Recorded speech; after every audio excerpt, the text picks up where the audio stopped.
Hey guys, isa pagi morning. Sana hindi uulan.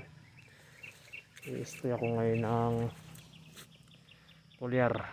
Tapos ng tiniro ng ano to, insecticide saka fungicide last night.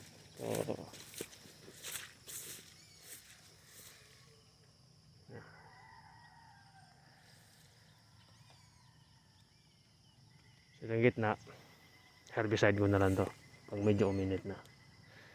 Gilid lang yung nilinisan ko. Next siguro tatapunan ko to ng ano, abono. Sana makarecover. Okay pa naman mga dahon, no? Sayang kasi hindi pa naman ganong marami, wala ganong ano, trip saka sa aphids wala.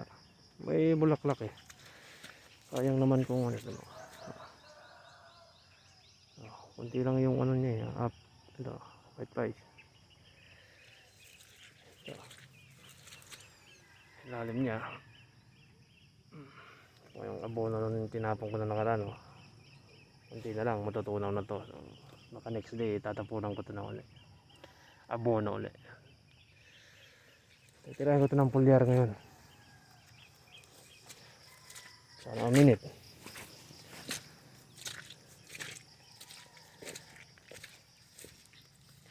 Lasing ko na ng umaga,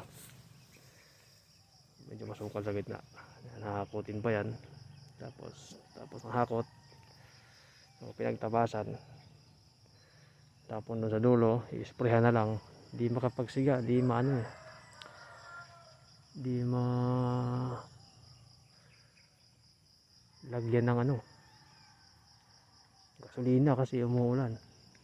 Sayang, doon na lang sa gilid, tapon doon. Tulad din to, ito na lang tatambak, i-sprayan. Insecticide, fungicide dito, i-sprayan na.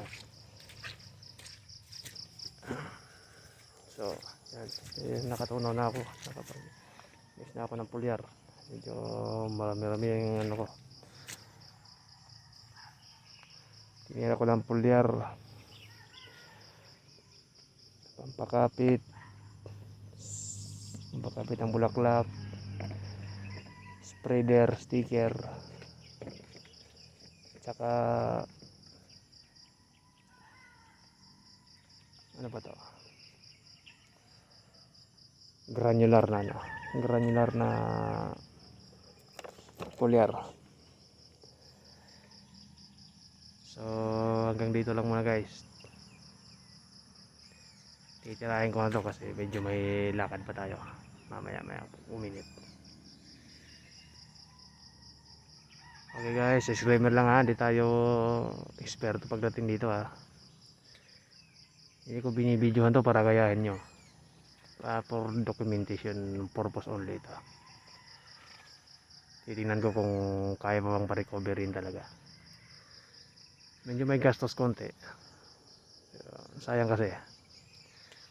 Disclaimer ha, di tayo eksperto pagdating sa ganito ha, bago lang din tayo dito, nangangalap lang din tayo ng mga informasyon tsaka idea sa iba, nagtatanong-tanong. Okay guys, magandang umaga, bye bye.